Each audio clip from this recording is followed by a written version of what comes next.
una presentación y voy a intentar compartir pantalla. Antes me han ayudado a hacerlo, a ver si me sale. Y empezamos. Está, ¿no? ¿Se ve la presentación? Vale. Bueno, mi tema, el enunciado del tema son los criterios legales de introducción y cancelación de perfiles genéticos y el futuro de los problemas éticos y legales. Esto me da pie un poco para englobar lo que se ha hablado hasta ahora. Es verdad que hay algunas cosas que voy a repetir, pero voy a intentar darles una perspectiva o a detenerme en algunos puntos concretos que a lo mejor no se han tratado. La idea es que un momento. Vale. La idea es que se planteen, sé que muchos de los países a los que representan tienen o ninguna legislación sobre el tema o están en trámites de una legislación o una legislación novedosa.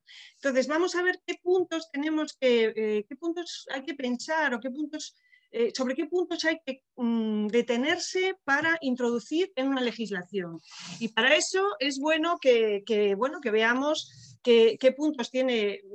Ya les han hablado bastante sobre la legislación española y lo cómodo sería decir, bueno, pues hay una legislación que más o menos está en marcha o las legislaciones europeas, vamos a extrapolar esa legislación a nuestros ordenamientos.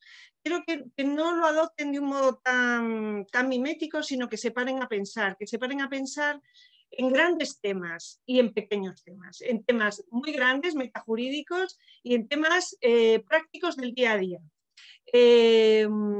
Si hablamos de grandes temas, hablamos de una evolución o hablamos de siempre de buscar el equilibrio entre libertad y seguridad. Este equilibrio ha cambiado en los últimos años, lo vemos los que somos más mayores, al hilo de los atentados terroristas, incluso podemos centrarlo en el atentado de las Torres Gemelas. El concepto, la capacidad de renuncia que tenemos los ciudadanos de nuestra libertad a favor de la seguridad ha ido incrementándose progresivamente. Y esto influye en nuestro ordenamiento jurídico.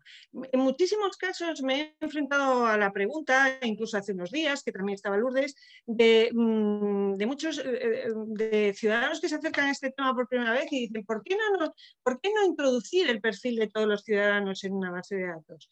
Bueno, como yo considero que no se debe introducir el perfil, y de las sesiones anteriores creo que ya lo pueden deducir, pero ahora lo vamos a repasar.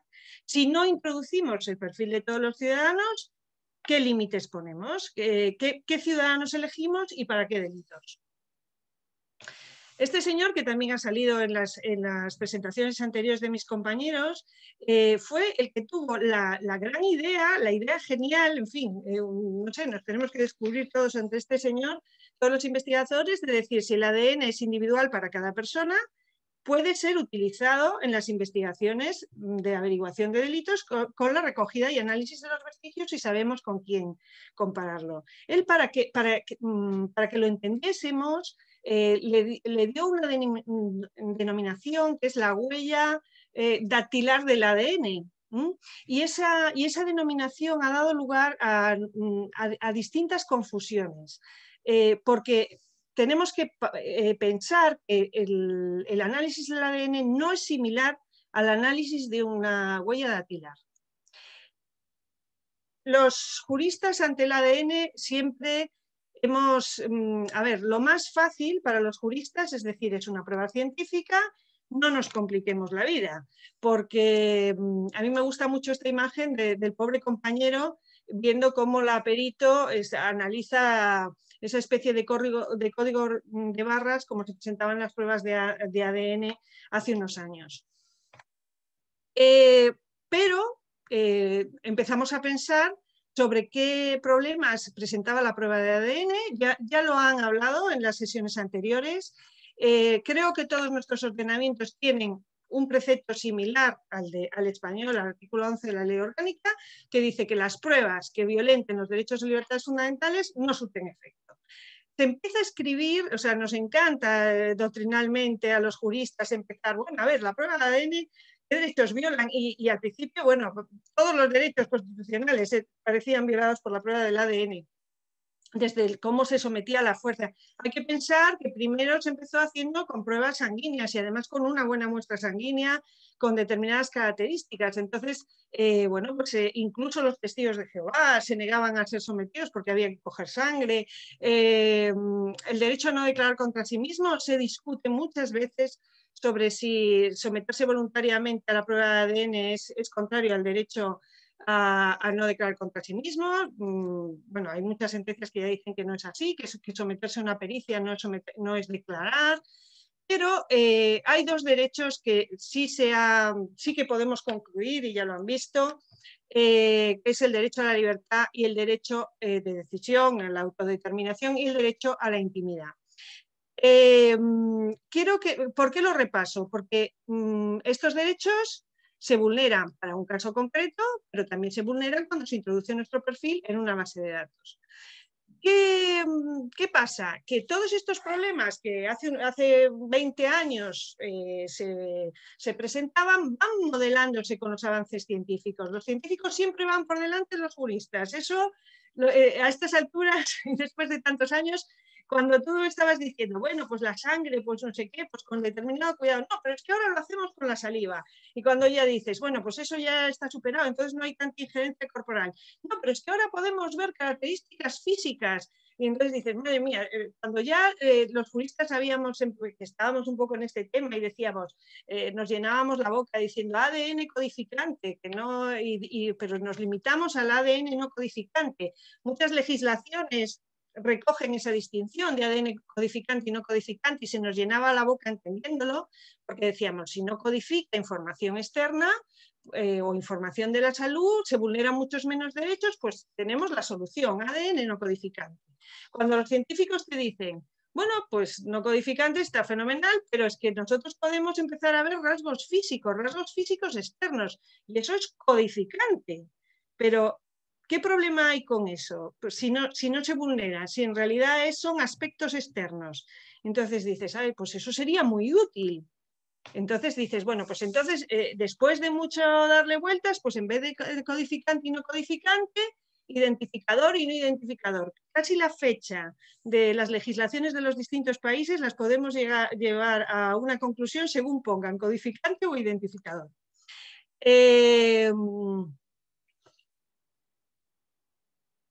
Lo que después de toda esta evolución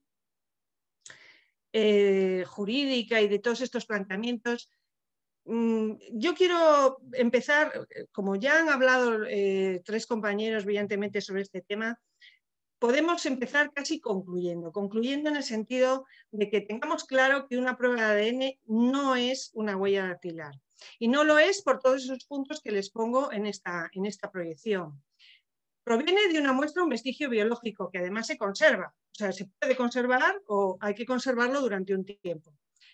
Aunque sea mínima la injerencia corporal en las muestras indubitadas, bueno, hay que tomar una muestra de saliva o hay que coger un pelo. Eso es una mayor injerencia corporal que una huella dactilar. La información analizada es distinta que la que se puede analizar. Nosotros en esa muestra indubitada podemos tener acceso a mucha información que no se mire muy bien, pero potencialmente se puede mirar. Yo siempre explico que dices, bueno, pero si total no van, ¿para qué tanta necesidad, tanto requisito, tanta autorización judicial?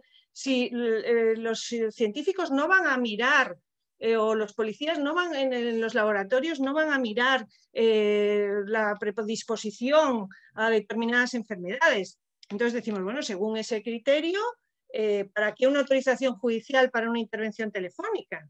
Si total solo van a escuchar lo que tenga que ver con el tráfico de drogas, ¿para qué una autorización judicial para entrar en un domicilio si total no van a buscar nuestras aficiones íntimas, sino que van a buscar solo si tenemos droga?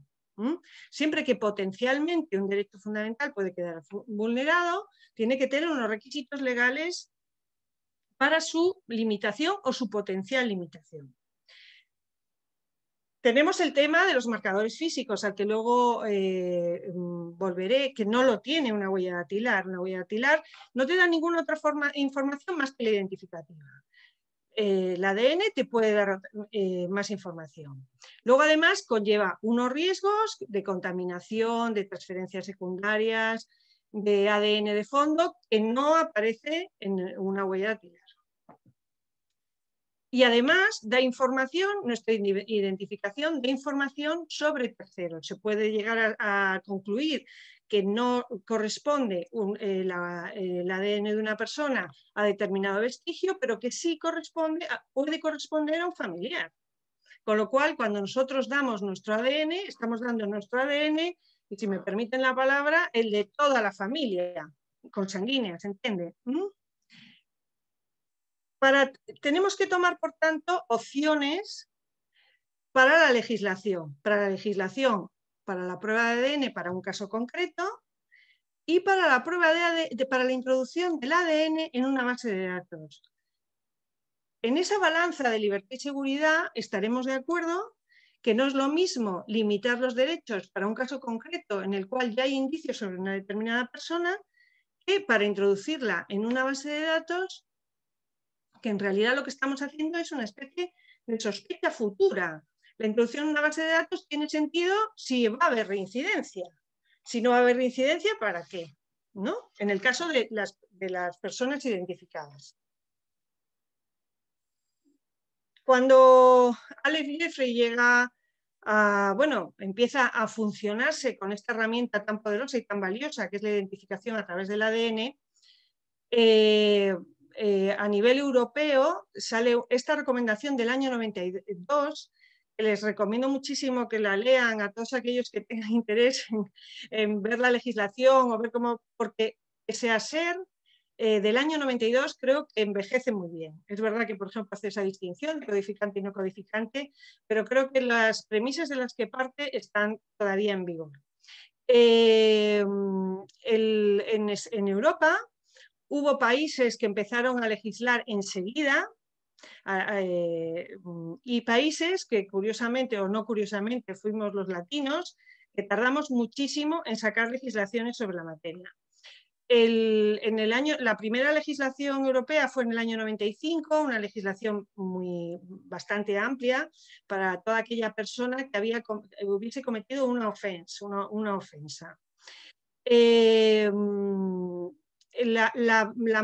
La injerencia sobre que la prueba de ADN tiene en la vida privada, en la intimidad, fue reconocida por esta sentencia que también ha salido en las distintas ponencias, que es la sentencia Marper contra el Reino Unido. Les puedo comentar que esta sentencia lo que estableció es una condena al Reino Unido porque no tenía un tiempo, que es uno de los puntos de esta ponencia, porque en Reino Unido no había un tiempo para la cancelación de los perfiles de ADN que fueran introducidos en la base de datos. Además, en este caso era una introducción de un mayor de edad, pero también de un menor de edad. Y la sentencia condenó al Reino Unido porque se introducía sin un tiempo final los perfiles de ADN, sin un tiempo para la cancelación. ¿Qué tenemos que concluir de toda esta introducción? Que como efectivamente hay una vulneración de derechos fundamentales, tiene que haber una legislación expresa para poder utilizar esta prueba. Y hay que implicarse en las distintas fases y tomar decisiones. No solo tiene que implicarse el legislador, sino que también tienen que implicarse los juristas que actúan en un proceso penal. Entonces, ¿en qué decisiones hay que tomar? Hay que tomar decisiones en la recogida de vestigios, que hablaba Ignacio sobre ello, en las muestras atribuidas, en la toma de la muestra del sospechoso, el cotejo con el vestigio, el cotejo del vestigio con múltiples sospechosos, el vestigio con ningún sospechoso y por tanto con la base de datos, y tanto de vestigios como de perfiles individualizados.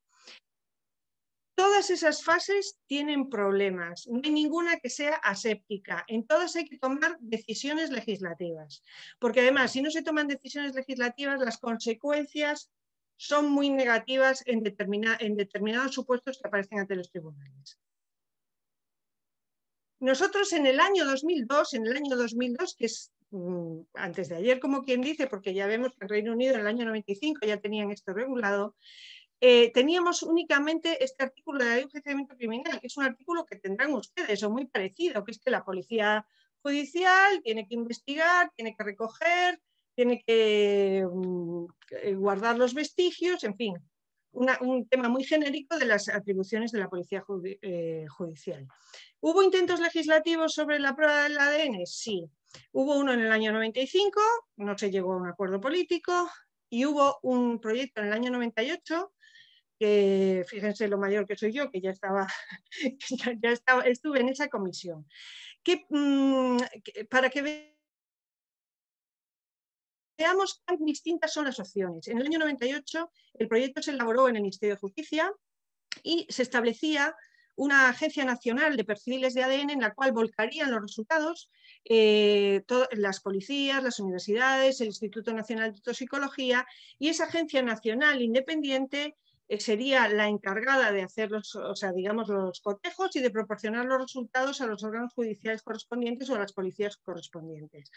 Digamos que esa es una de las grandes opciones que hay que tomar. Se atribuye la base de datos a un sistema policial, se atribuye a un organismo independiente. Ese proyecto no salió adelante y seguimos haciendo pruebas de ADN, casos concretos. ¿Eso significa que no haya bases de datos de ADN? Bases de datos de ADN tienen ustedes en todos los países, porque todo vestigio que se analiza, todo sospechoso que se toma el ADN y se utiliza, eso no se destruye. Eso, el resultado tiene un tratamiento informático. Y todo lo más, habrá una regulación sobre protección de datos, una dada de alta, como ocurría en España, a efectos formales de los registros de ADN, pero una cosa, digamos, casi burocrática, pero no una legislación sobre la utilización. Pero ahí estaban. De hecho, si estabas un poco en el tema, te dabas cuenta de que había resultados a los que se llegaba por tratamiento automatizado de resultados de los perfiles. Y el caso que ya ha salido, pero que quiero que vean, digamos, la trastienda, el caso, digamos, más sangrante o que motivó, empujó al legislador a regular por lo menos la prueba individualmente considerada, fue el caso que hablaba Susana, pero que quiero, digamos, repasar, de Rocío Vanikov y Sonia Caravantes. Es un caso, además, digamos, especialmente triste por la ausencia de legislación, porque en Rocío Vanikov se recoge en la escena del crimen pues los vestigios biológicos que se pudieron recoger, entre otras cosas, una colilla, y se analizó ese ADN. Nada tenía que ver con la buena de Dolores Vázquez, pero bueno, a Dolores Vázquez se llegó por una serie de pesquisas policiales, se dieron argumentos de su culpabilidad sobre tema pasional, relaciones personales, y el caso es que esta señora fue condenada. Años después, en las uñas de otra chica fallecida, con un similar modus operandi, aparecieron vestigios biológicos y se analizaron. No había ninguna regulación sobre este tema. Estábamos con ese artículo que les puse genérico sobre la investigación policial. Imagínense al policía que cuando está metiendo los datos del perfil encontrado en las huellas de Sonia Caravantes, le salta un match con los vestigios biológicos de Rocío Vanikov. Bueno, lo primero que pensó es que había habido una contaminación. Yo me imagino el susto, para entendernos. Bien, en paralelo, se empieza, en la colilla de Rocío Vanikov era Royal Crown, era una marca inglesa, se empieza ya a hacer otro tipo de pesquisas. La mujer de King llama a la policía diciendo que esas 2 noches faltó él, se empieza a investigar sobre él. Él había sido condenado en Inglaterra y estaba en la base de datos de Inglaterra, pero no teníamos legislación sobre bases de datos y no se pudo, vamos, por lo menos formalmente desde luego no se cotejó ese ADN ni se llegó a través de bases de datos. Se llegó a través de bases de datos nuestras el sospechoso, pero no teníamos ninguna regulación. Fue una cosa de tratamiento automatizado. No teníamos tampoco regulación para cogerle el ADN a King, no había una... Y entonces no teníamos una forma jurídica, sabíamos que era una limitación de derecho fundamental, pero si King no autorizaba o cómo se tomaba ese perfil de ADN de King, se llevó a cabo una legislación express que yo siempre digo que le debemos a King, que se había debatido en el anteproyecto del 98, perdón, y se mete en el año 2003, el mismo año que se lleva a cabo la investigación de Sonia Caravantes, se recuperan esos 2 artículos del proyecto del 98 para la toma de muestras para el cotejo de vestigios con un sospechoso. Bueno, yo siempre cuento que salió, y además es verdad, con la ley de presupuestos, o sea, porque no sabían cómo meterlo. Con la ley de presupuestos todo el resto de la ley tuvo una vacatio legis, un tiempo de entrada en vigor, menos estos 2 artículos que entraron en vigor al día siguiente. King reconoció y fue condenado, y en estos temas de ADN ha habido varios casos en los que ha habido mucha suerte, porque digamos que el autor al ver lo del ADN y el cotejo y demás, pues en el caso de King confesó. Hubiera sido difícil, si nos ponemos procesalmente exquisitos, valorar esa prueba en las condiciones que se hizo legislativas, por así decirlo. Otro problema que habló Ignacio el otro día y que quiero quiero pasar por encima, pero de seguir, que sigan pensando, es para el caso de los vestigios. O sea, y en el caso de los vestigios, ¿qué es un vestigio? ¿Qué es una muestra atribuida y qué es una muestra abandonada?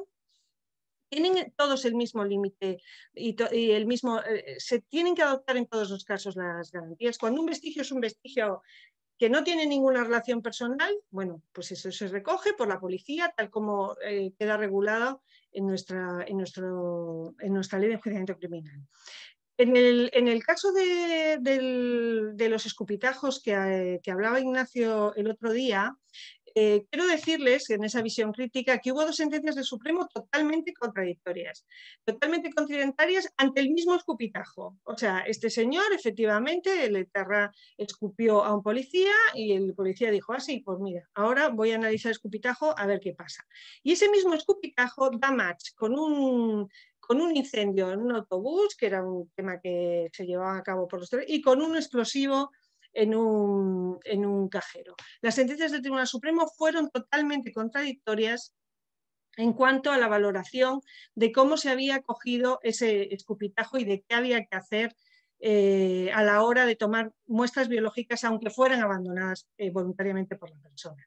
Hasta tal punto que el Supremo, nuestro Supremo, cuando ven que se dictan sentencias muy contradictorias entre sí, pues se reúnen en pleno y llegan a un acuerdo. Y fue un acuerdo no jurisdiccional el que dijo que la policía podía recoger restos genéticos abandonados sin necesidad de autorización judicial. Se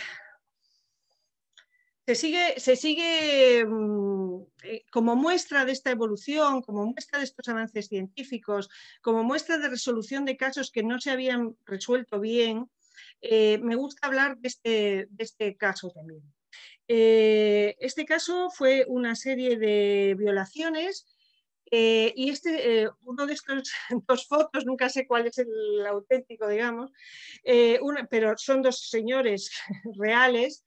Uno de ellos fue condenado como resultado de diversos reconocimientos en rueda. había habido una serie de violaciones en cadena y las víctimas habían reconocido en rueda a un sospechoso. Ese sospechoso fue condenado en el año 97. Posteriormente, un policía, años después, cuando este señor, el señor A, por así llamarlo, estaba cumpliendo condena, estando esperando los juzgados por otra diligencia, vio pasar al señor B detenido y recordó, dijo, ¿cómo se parece? Había estado en la investigación de las violaciones, ¿cómo se parece físicamente al autor de aquellas violaciones? Preguntó por qué venía detenido y venía detenido por una agresión sexual. El pobre policía, su conciencia no le quedó muy tranquila y no se habían utilizado las técnicas de ADN en el año 97, pero había vestigios biológicos. Bien, se repasó el asunto, se vieron que los vestigios biológicos eran coincidentes en las distintas violaciones y se cotejó con este segundo señor que se parecía tanto al primero. Y efectivamente, en aquellas violaciones que había habido vestigios biológicos, se llegó a la conclusión de que en realidad había sido el segundo individuo. Se revisaron aquellas sentencias condenatorias y fue absuelto el primer individuo en aquellos supuestos en que había habido vestigios biológicos, pero no en aquellos que no los había, porque esas sentencias eran firmes y no había posibilidad de revisión. Es un caso muy sangrante, lo que pasa es que es verdad que después de muchos años este señor consiguió el indulto. Es un caso claro de un sospechoso, un vestigio biológico, y se pudo hacer gracias a esa legislación del 2003, que permitía tomarle las pruebas de ADN expresamente a un sospechoso. También ha salido este caso que es un vestigio múltiples sospechosos. Este caso es la historia del avance en pruebas de ADN en un único supuesto. Aquí está muchos de los problemas que se plantean y muchas de las soluciones que se han planteado gracias a la prueba del ADN. Bueno, ya saben, porque ya se habló, que Eva Blanco fue una niña violada y asesinada en el año 97. Lo primero que hicieron los investigadores, aunque no se ha dicho expresamente, pero sí ha salido hasta en la prensa, es una toma sus reticias, que si hubiera salido un positivo, ¿cómo se hubiera valorado? Porque en ese momento no había legislación. Se tomó en esta noticia, que evidentemente no lo pueden leer, pero ahí pone: la Guardia Civil compartiendo un cigarro con el padre, le cogieron la colilla y lo cotejaron con el semen aparecido en el caso de Eva Blanco. No era el padre. Pero eso, claro, como no era, pues no tuvo mayor trascendencia. Lo siguiente fue que el alcalde, cuando la gente empieza a enterarse del ADN, de las virtualidades y demás, el alcalde sacó un bando curiosísimo llamando a los varones del pueblo a someterse voluntariamente a la prueba de ADN y se hizo un referéndum para ver si se sometían o no a la prueba de ADN, una especie de votación oficiosa, vamos. En fin, eso cualquiera dice que no. Sin embargo, curiosamente, yo seguí ese caso, creí que iba a votar todo el mundo que sí, y no se crean que votó tanta gente que sí. Por un lado, no votó tanta gente que sí, y por otro lado, claro, la gente empezó a informarse y muchas mujeres querían votar porque decían que querían someterse a ellas porque ellas no iban a haber sido, pero a lo mejor era un consanguíneo. O sea, la juez dijo que eso no era proporcional, ni necesario, ni útil, y además puso en la resolución que era carísimo. Este es el extracto de la resolución del 2000 en que la juez deniega, pese al referéndum y pese a la urna que le llevaron, yo tuve oportunidad de hablar con ella, la denegación de por qué someter a medio pueblo a esa toma múltiple, y que luego además qué se iban a hacer con esos resultados y demás. Siguiendo con el tema de Eva Blanco, porque ya digo que no hubo aspecto que no se tocara en ese caso, cuando estaba a punto de prescribir, y gracias a la evolución científica de la que hablaba al principio, los policías se dieron cuenta de que se podía volver a dar una vuelta a aquel caso, porque ahora había marcadores físicos que podían dar, por ejemplo, algún dato sobre el aspecto físico de esa persona o sobre su origen racial. Efectivamente, era el vestigio se conservaba, el delito no estaba prescrito y por tanto el vestigio se conservaba, se volvió a analizar y se llegó a la conclusión de que esa persona tendría un origen magrebí. ¿Vale? Problema, entonces empiezan a investigar policialmente porque los resultados de ADN, como hemos visto hasta ahora, tienen que estar en un entorno de una investigación y vale, origen magrebí. Y entonces llegan a la conclusión de que había un chico magrebí que se había ido muy poquito después de ocurrir el homicidio, pero su hermano seguía en Algete, que es el pueblo donde ocurrieron los hechos. Se tomó el ADN del hermano y dio positivo y se fue a detener al hermano a Francia. Es decir, se utilizaron marcadores físicos, en este caso marcadores raciales. En fin, los expertos de ADN jurídicos estábamos, porque esto del hermano, coger el ADN del hermano para inculpar a un tercero, tenía muchísima tela que cortar a nivel jurídico. El investigado, el acusado o el imputado, como queramos denominar, se suicidó. Por lo tanto, esta prueba no llegó a juicio, no llegó a ser valorada en el acto de juicio.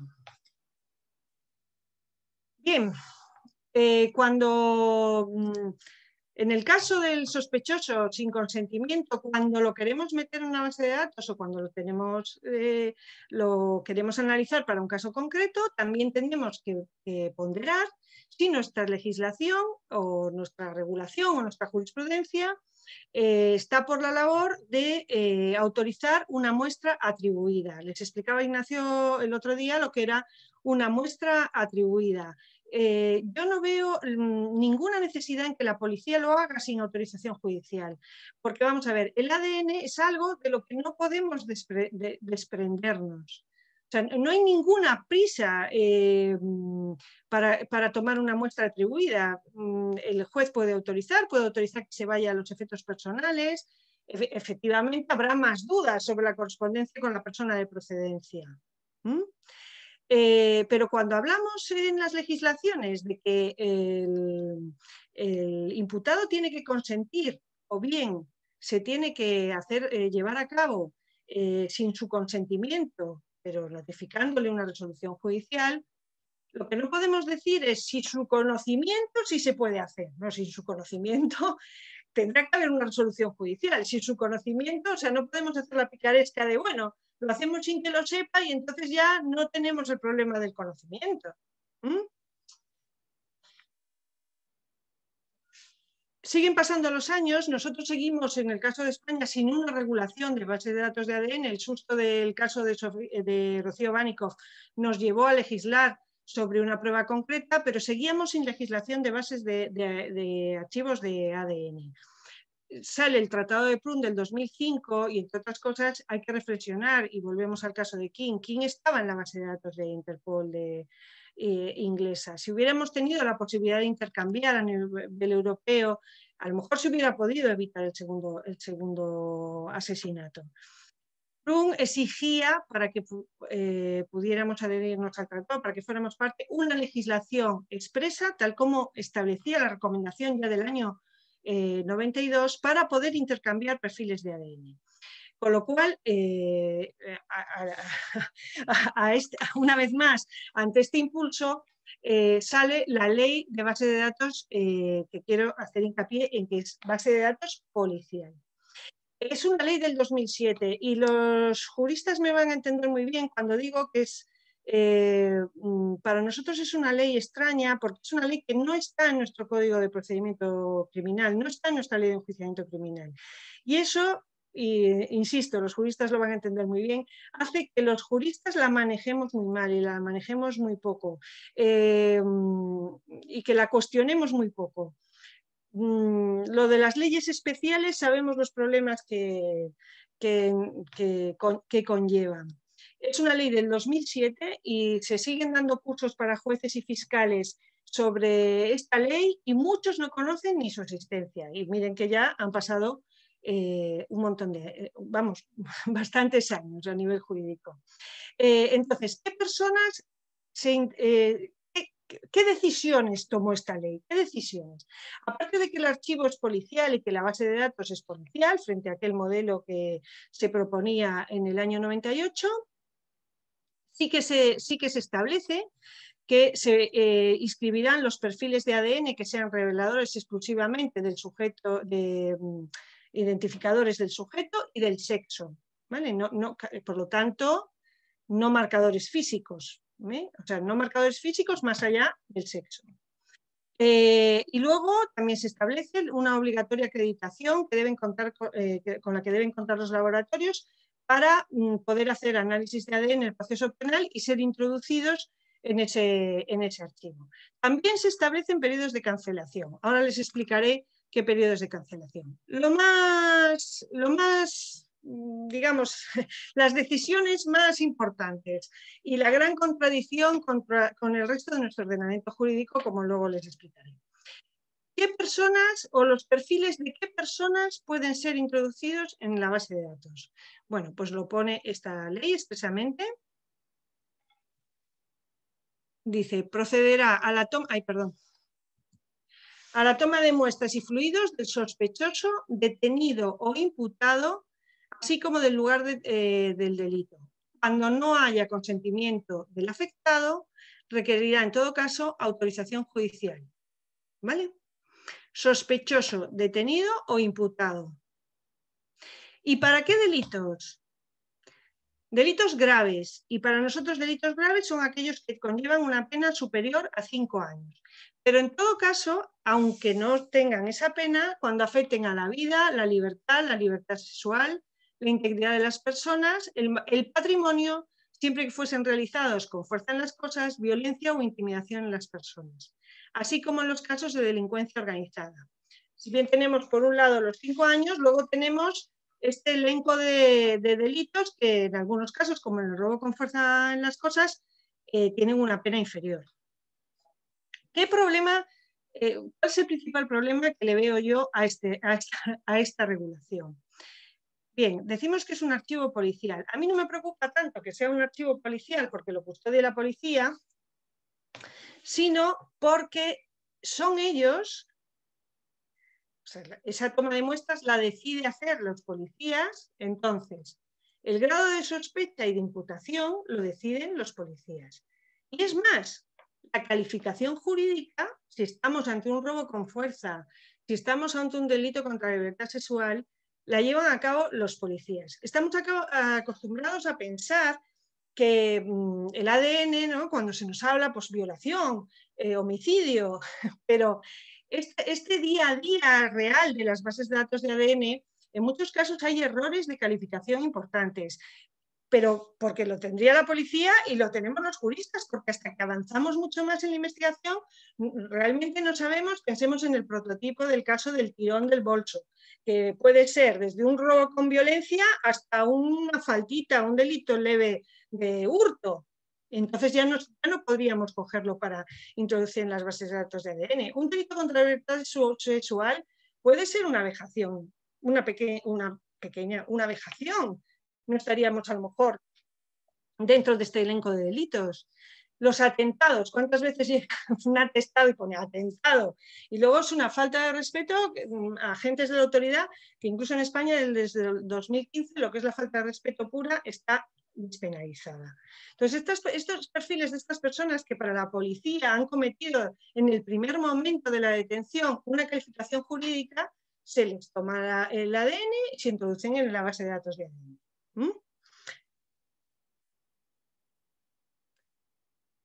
En el día a día, cuando el juez instructor o el fiscal se tropieza ya con el funcionamiento de la base de datos de ADN, tiene que plantearse distintas cuestiones. Tiene que plantearse cuándo se tomó esa muestra, porque hay un periodo de conservación. Ya les dije antes que Reino Unido fue condenado por no tenerlo y Francia por tenerlo, tomándoles el pelo en el sentido de pusieron un plazo de conservación de 40 años. Oiga, mire usted, eso claro, se entiende. Entonces, si no está dentro de ese plazo de conservación, si tenía que haber sido eliminado, en realidad, aunque de un match, no deberíamos tenerlo en cuenta, porque el periodo de conservación estará para algo. Luego, ¿cuándo? Por un lado, ¿cuándo se cogió la muestra indubitada? ¿Cómo? Porque pone la ley que con consentimiento, y en el caso de que no tuviera consentimiento, con autorización judicial. Y luego hay mucho que cortar en qué es consentir. ¿Y por qué? ¿Estaba en ese catálogo de delitos cuando se le tomó la muestra indubitada? ¿Había cometido realmente ese delito de la lista de la ley del ADN? ¿Era un sospechoso, un imputado o un encausado? En cuanto al tiempo, que decíamos, ¿cómo, cuándo y por qué? Tengo que decir que el artículo 9 de la ley de 2007 cumple perfectamente con lo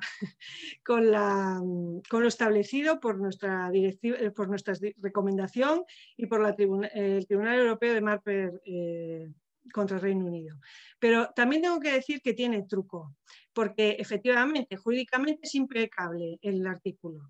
Se conserva el vestigio, el tiempo señalado en la ley para la prescripción del delito, la muestra del sospechoso, en caso de que se condene cuando se le cancelen los antecedentes penales. O sea, es un tiempo variable en función de la gravedad del delito. Jurídicamente impecable. ¿Dónde está el quid de la cuestión? ¿Quién manda a eliminar? ¿Quién manda a eliminar esa introducción? En teoría, los jueces. Entonces, bueno, yo con el director de la base de datos anterior, como coincidíamos en la comisión, tuve bastante y le preguntaba siempre, ¿cuántos han cancelado? Y siempre me decía, nada, los poetas del ADN, porque no se cancelaba de facto ningún perfil introducido. Seguían ahí, seguían ahí. Se podía efectivamente ejercitar individualmente el derecho a cancelación, como en todos los archivos de protección de datos, pero muy pocos ciudadanos lo ejercitaban también.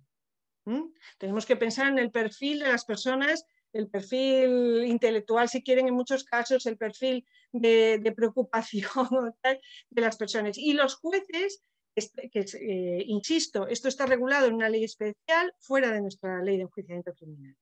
Entonces, hay muy poca, poco a poco más, pero hay muy poca oficio mandando cancelar el ADN porque he archivado, porque he sobreseído, porque se ha prescrito. Y esos resultados, esos perfiles se van acumulando sin ningún tiempo real. ¿Cumplimos con la directiva? Cumplimos con la directiva. ¿Realmente cumplimos con la directiva? Pues yo creo que no. Vamos a ver dos supuestos prácticos, además dos supuestos prácticos que digamos he llevado yo como juez instructor. El primero es para que vean realmente cómo es el funcionamiento de un día a día en el tema de la base de datos de ADN. Se comete un robo con fuerza en el partido judicial del que yo soy juez instructor y aparece una colilla en un comedor social, era un robo con fuerza en un comedor social, a través de la ventana, una colilla con un vestigio biológico que se analiza. Yo lo tengo archivado por falta de autor conocido. Ese vestigio biológico se introduce el resultado en la base de datos de ADN y da un match. Y entonces, unos meses más tarde de que yo tengo archivado por falta de autor conocido el robo en el comedor social, me viene un señor detenido con un informe. Ha dado match. Yo toda ilusionada. Había entrado en vigor, o sea, la ley era del 2007 y esto fue en el 2008. Y yo, hombre, empieza esto a dar resultado. Fenomenal. Y viene el señor detenido. Entonces yo me hago la reflexión. Bueno, ¿cómo, cuándo y por qué le cogieron a este señor la muestra indubitada? Esta es la transcripción de su declaración. Él sabe dónde está, sabe dónde está el Centro Social Riviera, cenaba allí, es decir, su vestigio biológico, primera precaución, su vestigio biológico podía estar por muchos motivos. Él iba a cenar allí. Luego esto, pues hay que comprobarlo, evidentemente, pero bueno, ya parece un poco raro que este señor se ponga a decir voy a hacer argumentos de abandono de vestigios biológicos, ¿no? el coordinador de Ergotex le gestionó la cena en dicho centro y que estuvo yendo unos 20 días. Que la colilla pudo aparecer porque supone que como iba a cenar allí, bien. Que la muestra de saliva que dio lugar a la introducción, yo le pregunto, mire, usted cuando le cogieron el ADN, ese que era suyo, o sea, en otra causa, ¿por qué se lo cogieron? Dice, bueno, pues yo iba en la parte de atrás de un coche que al parecer era sustraído hace unos tantos meses. Yo no sabía que el coche era robado y aún así me tomaron la prueba de ADN y aquello fue archivado. Es verdad que una persona que va en un coche robado puede ser coautor de un robo de vehículo de motor o, ojo, de un hurto de uso que ya no estaría dentro de la lista de vehículo de motor. El asunto fue archivado. Nadie había cancelado ese perfil. Bien, él venía también por desacato. Y lo que sí que me reconoció es que era cierto que le dijo a los agentes que eran unos acomplejados y que habían visto mucho CSI. Segundo supuesto. Segundo caso real del día a día. Nada de homicidios en serie ni de violaciones en serie, sino de la utilidad y del funcionamiento, pero de las pegas del día a día de la base de datos de ADN. En este segundo caso, que les pongo de ejemplo, es un chico que esgrime un cuchillo contra dos chicas que iban por la calle, les exige el bolso y una de las chicas valientes dice así, trepa acá, y le arranca el cuchillo. ¿Vale? Ese cuchillo tiene muestras biológicas, ojo, y ahí Lourdes ya les habló, y es una mezcla, pero ese no es el problema.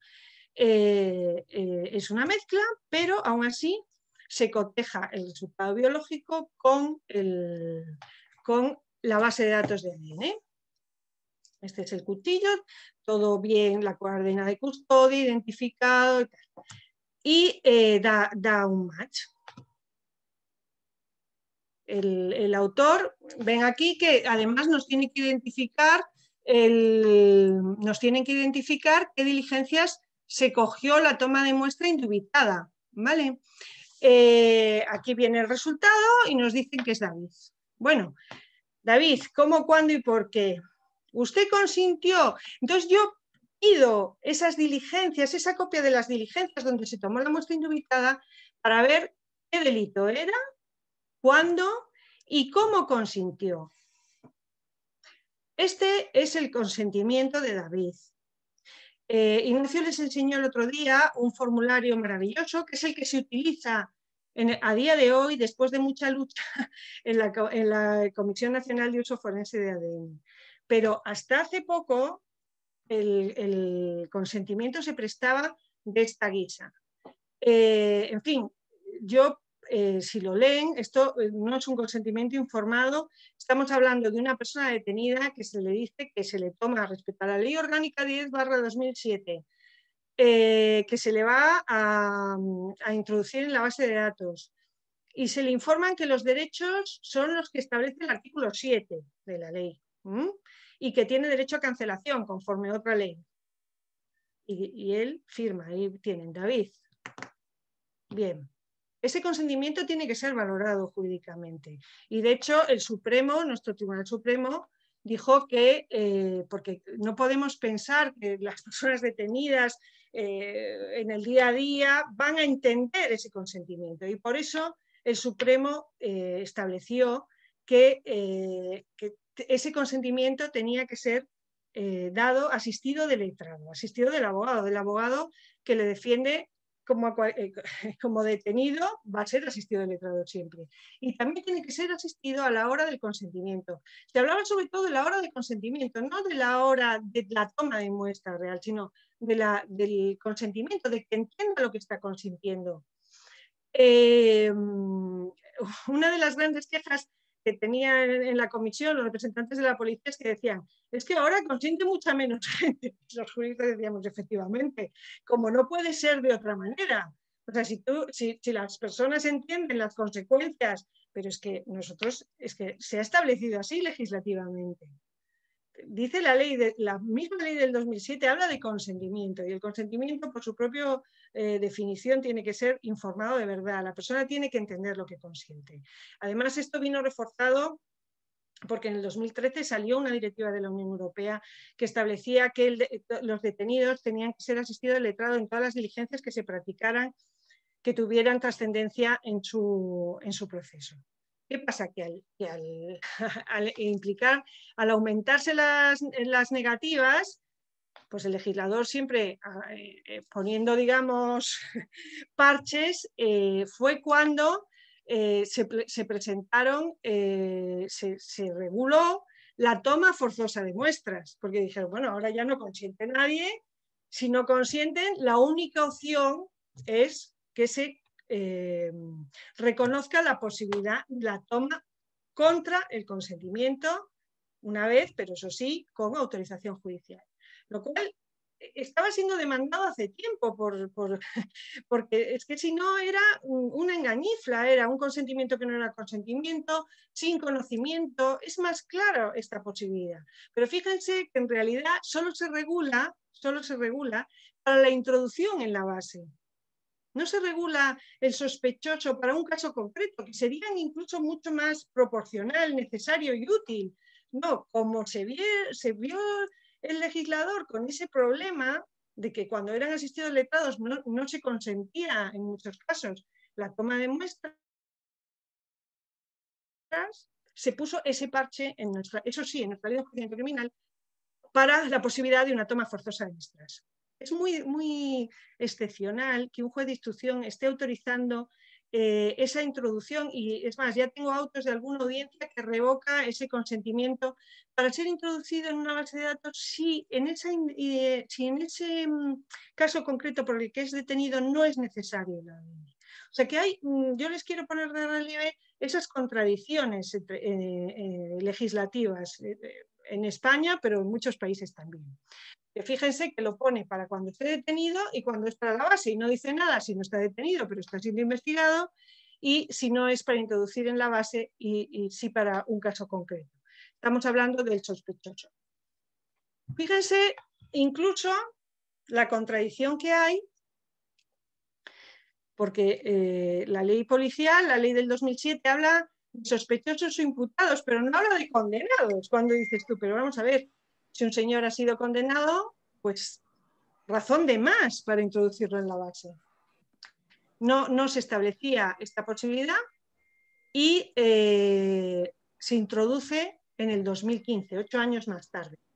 Pero fíjense que en este caso, aun cuando ya ha sido condenado, tiene que ser unos determinados delitos y el juez puede hacerlo o no, el juez que ha condenado, y tiene que puede valorar el peligro relevante de reiteración delictiva. Y cabe la ejecución forzosa, es que ya faltaría más, que se pudiera con el sospechoso, que nada tiene que ver con un futuro, que es para una investigación futura, y cambio en el condenado, no se contemplase esa posibilidad. Pero hay una valoración que se deja en manos del juez de la necesidad y posibilidad de reiteración. Esto va además en consonancia, esta regulación dentro de la ley de enjuiciamiento criminal, es más coherente con los que establecía la sentencia Marper contra el Reino Unido, que decía que debería conservarse cuando el interesado haya sido reconocido culpable de graves delitos. Culpable es condenado. Quiero hacerles ver que no solo que estas disquisiciones no son solo cuestión europea. En Estados Unidos, que se supone que son... Estoy oyendo intervenciones, no sé si es que es un toque de que me estoy pasando de tiempo o no, todavía Marga, no, creo que todavía. No, todavía no, Marga, solo es que alguien abrió el micrófono, entró con micrófono. Vale. Bueno, sigo. Lourdes, por lo menos estás tú ahí, eso. Bueno, lo que estoy diciendo que no es solo una preocupación europea, sino que les quiero decir que en Estados Unidos, por ejemplo, de un modo reciente se discutía, o sea, hay legislaciones de archivos de ADN en distintos estados y además desde hace bastantes años, pero curiosamente la mayoría eran para condenados. Porque, y aún de un modo muy reciente, en el año 2013, vamos, reciente para lo que estamos hablando, se discutió si para sospechosos se podía introducir en la base de datos de ADN. Y hay una sentencia que les recomiendo también por su interés y por el extenso debate que plantea sobre si se vulnera en el caso de sospechosos la cuarta enmienda, ¿no? Como ellos tienen su regulación. La votación en el Tribunal Supremo Federal fue 5-4 y tan interesante es la ponencia del que dice que sí, que es sospechoso, que es lo que prevaleció, pero estamos hablando 5-4, como el voto particular del juez Scalia. Quiero decir, aquí se plantean los distintos equilibrios. Los americanos son muy vaqueros, pero en esto se cortaron más y nosotros no nos planteamos nada. Nosotros, que somos unos toreros, pues los sospechosos todos a la base de datos policial. Yo creo que lo que he dicho ya da una idea de los retos de futuro, para todo legislador, porque está muy bien aprender en cabeza ajena. Hay que ser ni el primero ni el último, siempre dice mi padre, no seas ni el primero ni el último, y entonces está muy bien ver cuáles han sido los puntos.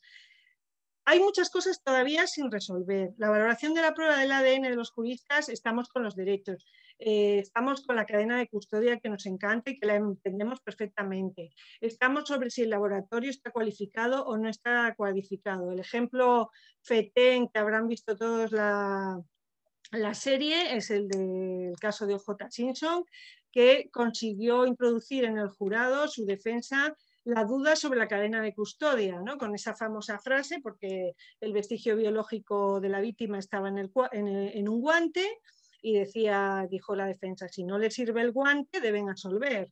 Y entonces O.J. Simpson se puso el guante y el guante le quedaba pequeño. Entonces tuvieron la duda de que la prueba hubiera sido plantada, de que no se hubiera garantizado la cadena de custodia. Todo eso está muy bien, pero yo quiero ir mucho más allá y a estas alturas ya van a decir, bueno, esta señora ya que se vaya a la porra porque esto ya es rizar el rizo. Cuando les hablaba Lourdes de la valoración del resultado, hablaba de una cosa y mis compañeros anteriores del likelihood ratio, de la valoración que hacen ellos, de la cifra que nos dan ellos. La cifra final que nos plantean como probabilidad es el resultado de una multiplicación. El resultado de una multiplicación que es el factor a priori, voy a ir un poco más despacio por los traductores, el factor a priori multiplicado por esa cifra que ellos llegan de modo científico. ¿Qué es ese factor a priori? Ese factor a priori que ellos siempre, de un modo aséptico, lógicamente, dicen tantas posibilidades de que sea culpable como inocente. Fijan en 0,5.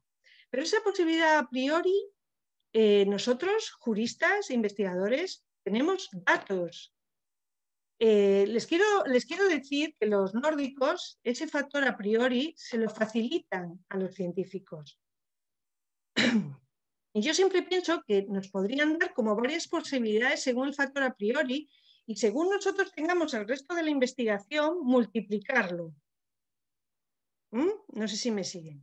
Al fin y al cabo, si los nórdicos lo hacen, no sé por qué nosotros no lo vamos a hacer. Les voy a, y de verdad que estoy acabando, para ilustrarles este tema del valor a priori, les voy a poner un caso, un caso hipotético, pero en cierto modo real. Esto es España y este pueblo que está ahí es Cangas del Morrazo, que está en Galicia.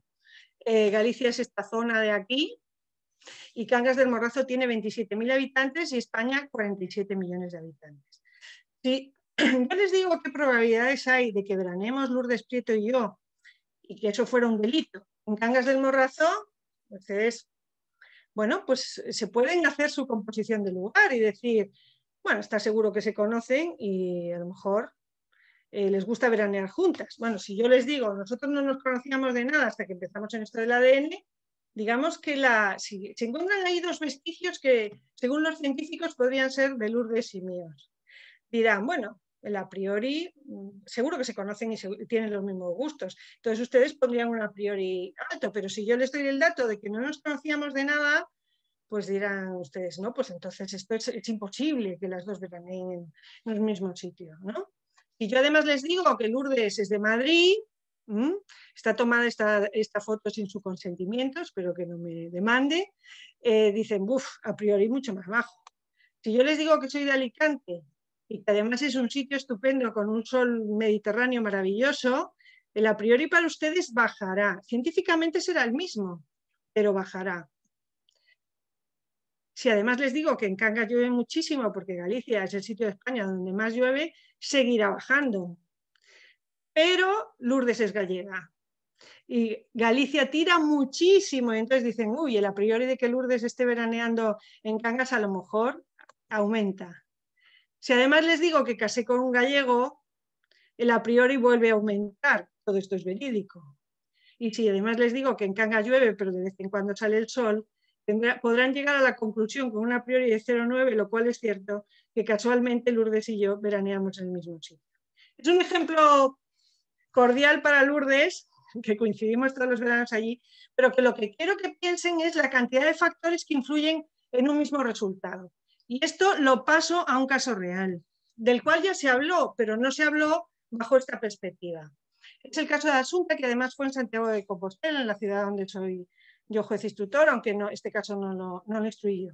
Es una niña china ahorcada que fue asesinada y entre los sospechosos desde prácticamente, bueno, no desde el principio, pero vamos, se llegó a la sospecha de que podían ser los padres adoptivos que estaban separados.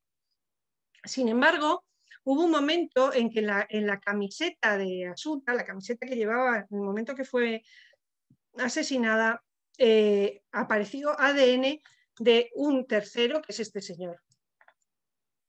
Este señor tuvo que demostrar que estaba en Madrid ese día con unas fotos de Facebook de un cumpleaños, que digamos que le salvaron del asunto. Y seguramente lo que ocurrió fue una contaminación en el laboratorio porque este señor estaba siendo investigado por otros delitos.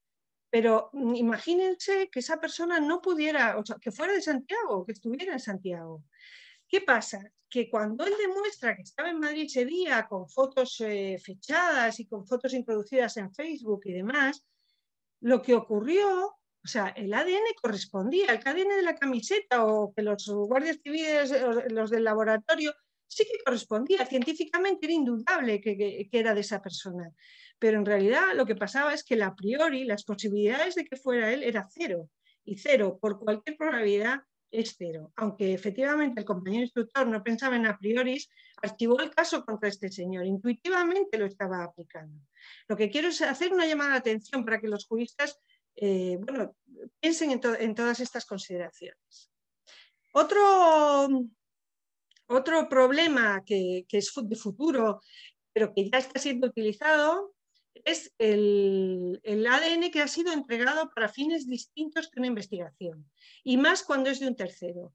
Este caso ha sido muy mediático, que es que la policía estadounidense, para un violador en serie, introdujo el resultado de un vestigio en una base de datos de ADN comercial, porque como hay gente para todo, hay gente que quiere saber si tiene un primo en Irlanda o unos ancestros en Irlanda. Estas personas no consienten, en teoría ni consienten ni se oponen a que ese ADN sea utilizado para otros fines. Esto tiene que ser regulado. Tiene que ser informado. Oigan, mire, si usted se mete en MyHeritage, el ADN a lo mejor se utiliza para investigar a un familiar, que es lo que ocurrió en este caso, sin una regulación expresa. Nosotros no tenemos una regulación sobre este supuesto. Y por último, y ya acabo, la regulación sobre el tema de los marcadores físicos. Como conozco los científicos, efectivamente, ahora solo que si el color de la piel, que si la raza, que si los ojos azules, pero es que dentro de nada a lo mejor se puede hacer un marcador robot. ¿Cómo regulamos un retrato robot? Este es un caso muy famoso, es un caso en Londres, que además la investigación del ADN se llevó a cabo aquí en Santiago, vamos, en la Universidad de Santiago, que es que las víctimas, siempre personas, mujeres jóvenes es una mala traducción, eran ancianas. Las víctimas describían, como les pongo con la máscara, o sea, porque la persona llevaba una máscara. Sin embargo, los vestigios biológicos dieron como resultado una persona de origen jamaicano y se llegó a la verdadera autoría a través de los marcadores físicos. Esa regulación para mí hoy por hoy se podría, por supuesto, autorizar para una serie de casos concretos, pero hay que plantearse también si estamos dispuestos a utilizar esos marcadores para introducir en una base de datos. Solo quiero ponerles que siempre me gusta decir que Jeffrey, que fue el que habló de la denominación de huella genética, digamos que luego dijo, bueno, sí, huella genética sí, pero no olvidemos que hay un tema de intimidad genética personal.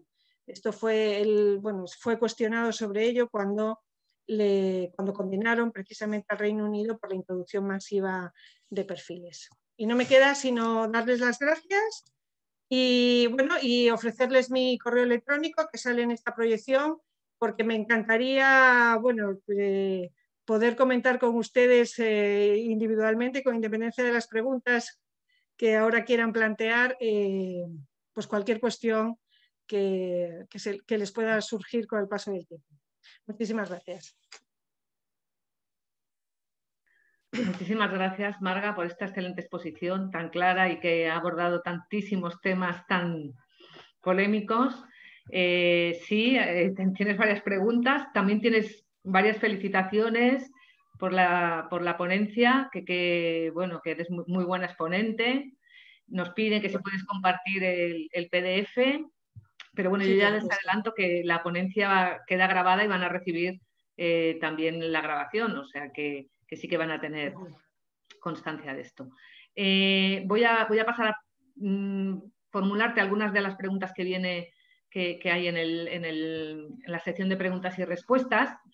Carmen Presinal nos pregunta, claro, yo creo que esto ya lo ha respondido a lo largo de la charla, ¿no? Pero nos preguntó en principio si el sospechoso tiene que dar su consentimiento para que le puedan hacer el ADN, que ya lo has explicado, pero luego ella repregunta, ¿y si el sospechoso no da el consentimiento, qué pasa?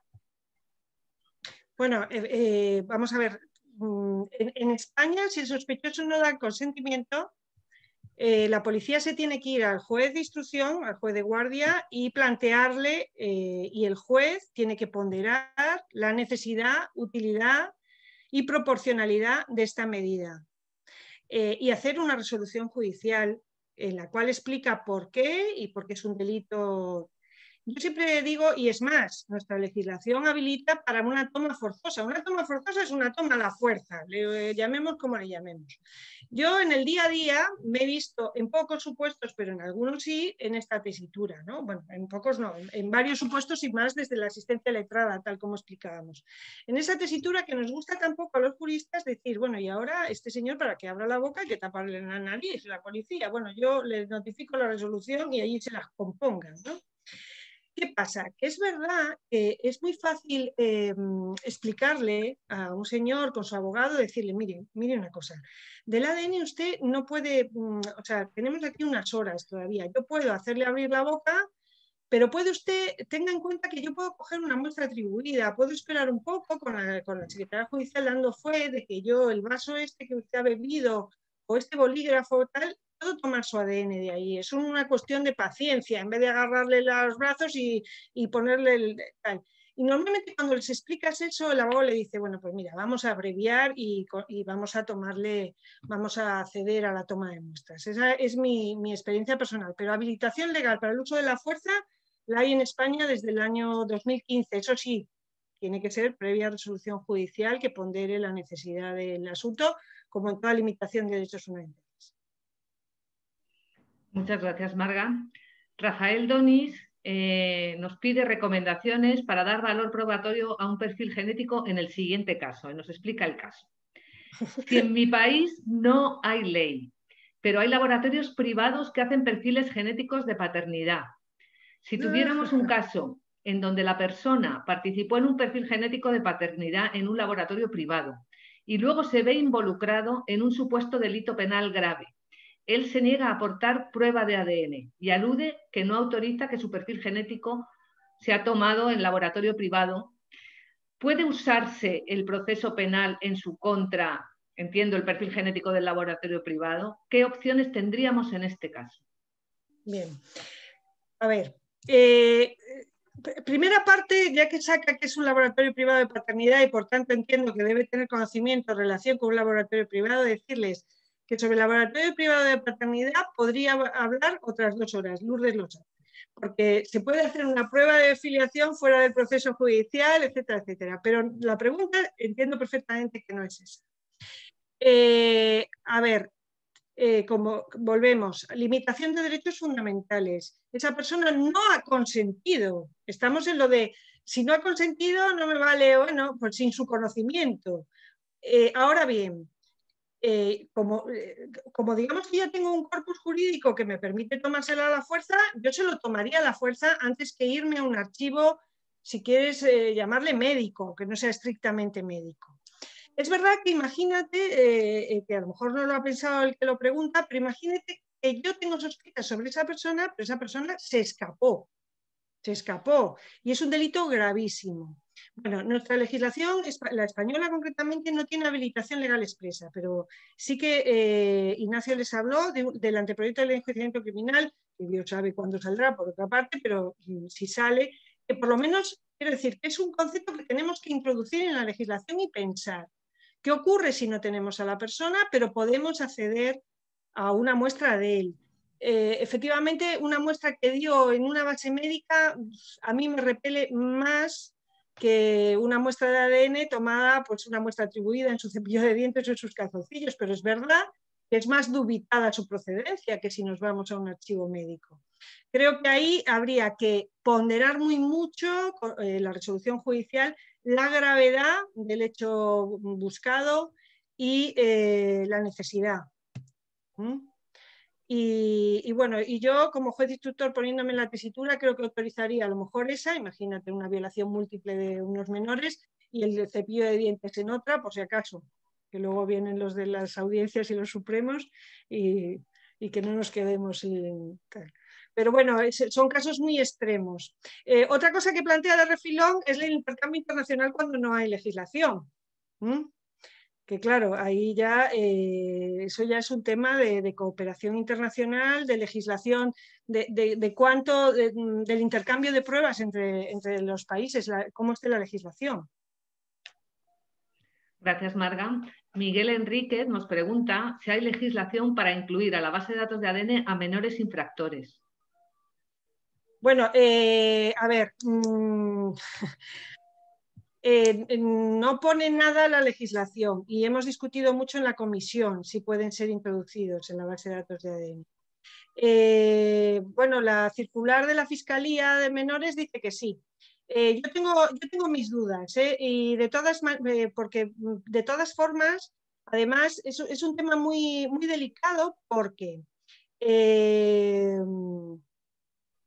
el tiempo, nosotros tenemos una regulación que dice, es que me gustaría decirlo bien, pero les voy a transmitir la idea, no lo digo literal, tendría que buscarla, pero viene a decir que cuando un menor pasa a ser mayor de edad, todo aquello que se archivó, se buscó, pues por ejemplo, nosotros con los adultos pedimos antecedentes penales, no salen las infracciones de cuando eran menores, que se pasa página cuando cumplen la mayoría de edad.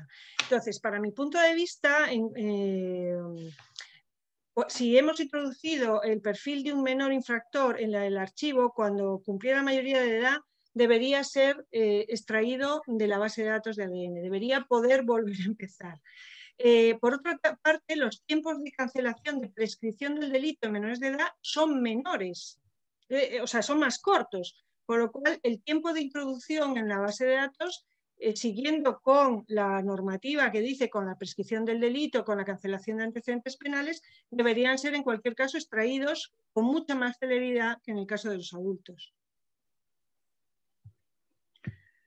Muchas gracias, Marga. Hay unas cuantas preguntas más, también muchísimas felicitaciones, esto está lleno de felicitaciones, pero desgraciadamente estamos ya muy fuera de hora, así que no vamos a poder continuar con la sesión. Yo simplemente, bueno, creo que has dado muchísima información, ¿no? Y que, bueno, pues que la gente que quiera profundizar, pues efectivamente podrá hacerlo. Y sin más, pues darte las gracias otra vez por tu excelente exposición. Es siempre un placer escucharte, Marga. Gracias, Lourdes. Gracias también a la traducción y a todos los participantes por preguntar y pues, por estar ahí siempre tan atentos. Es un lujo contar con ustedes, que siempre son tan participativos. Y sí que me gustaría ahora darle la palabra a Jefer Moratalla, director de Seguridad Democrática del SICA, para que cierre ya la sesión, porque esta ya es la última. Ha sido una experiencia estupenda compartir esto y ojalá se pueda repetir en algún momento. Muchísimas gracias a todos. Jefer, adelante. Muchas gracias, Lourdes.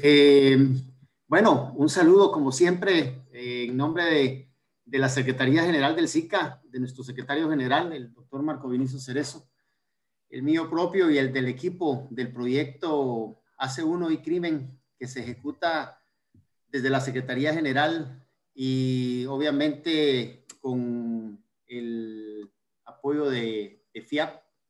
Esto ha sido posible llevarlo hacia ustedes porque, como lo he dicho anteriormente, contamos con una estrategia de seguridad de Centroamérica, conocida como ESCA. Esta estrategia nos ha permitido impulsar varios proyectos y el proyecto iCrimen es el proyecto que nos permite poder llegar hasta ustedes con esta serie de charlas, de webinarios especializados. La Unión Europea es quien ha contribuido para que se haga realidad este proyecto que tiene un par de años por delante todavía. Y pues esta serie de módulos sobre las bases de datos de perfiles genéticos con fines forenses se ha abordado cuestiones relativas tanto a la investigación de hechos delictivos como al uso de estas con fines humanitarios. Estos módulos fueron multidisciplinarios, por lo que tengo entendido, con una parte centrada en las cuestiones legales y otra parte en las cuestiones técnicas. En el abordaje legal, los participantes tuvieron la oportunidad de conocer la legislación internacional al respecto, el funcionamiento de las comisiones nacionales con énfasis en las comisiones españolas, la evolución de la gestión o de la legalización en los últimos años y las cuestiones éticas que más han preocupado a la sociedad en general. Agradecer obviamente a cada uno de ustedes que tuvieron el tiempo para poder acompañarnos en todos estos webinarios. Tenemos el día de hoy 127 participantes y por supuesto que queremos agradecer a los diferentes expositores por la profundidad y la claridad con que nos han expuesto los temas que son muy complejos, por cierto, pero que aún para los que no somos expertos en la materia nos han sido relativamente fácil comprender los temas. No quisiera despedirme o despedir o que terminara esta jornada de webinarios sin darle un especial reconocimiento a los doctores Lourdes Prieto y Manuel Crespillo, que juntos con la doctora Moreno han coordinado este ciclo de acciones formativas, y a los excelentes panelistas como lo son don Ignacio Acón, doña Margarita Guillén, don Ignacio Fernández y doña Susana Álvarez. De veras, muchísimas gracias por esa dedicación, por ese empeño y por todo este tiempo que nos han brindado para poder compartir sus conocimientos con nosotros, los centroamericanos, los países miembros del sistema de la integración centroamericana.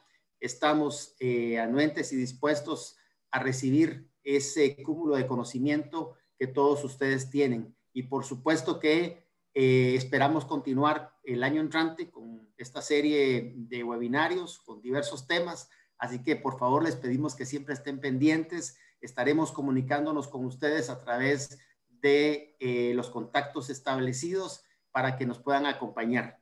Muchísimas gracias. Por favor, no dejen de cuidarse. siempre las medidas de bioseguridad para cada uno, para nosotros, para nuestras familias, y por supuesto que también desearles una feliz Navidad y un mejor año nuevo. Muchísimas gracias. Igualmente, gracias. Muchísimas gracias, jefe. Nosotros aprendemos mucho de vosotros también. Gracias. Hasta luego a todos. Adiós.